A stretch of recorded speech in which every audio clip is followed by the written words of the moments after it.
अस्सलाम वालेकुम, I am Warda Hadiya from class first year. I am studying doctor academy.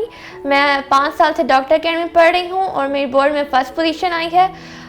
Doctor academy ने इन परेशान कुन हालात में पेरेंट्स और स्टूडेंट्स के पुरजोर इसरार पर ऑनलाइन क्लासेस का आगाज़ किया है। मैं अल्हम्दुलिल्लाह डे फर्स्ट से ऑनलाइन क्लासेस ले रही हूँ और इसमें तमाम सर बहुत मेहनत के साथ और जोश व खरोश के साथ पढ़ा रहे हैं और ऑनलाइन क्लासेस बिल्कुल रेगुलर क्लासेस की तरह ली जा रही हैं। इसमें टेस्ट भी लिए जा रहे हैं और रिवाइज भी सर करा रहे हैं।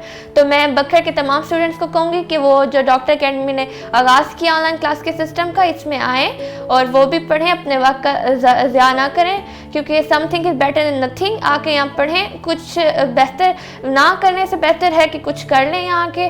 और बहुत अच्छा ये सिस्टम जा रहा है, वो भी आके पढ़ें और time is very precious, so you should have to take online classes at Dr. Academy. Thank you so much.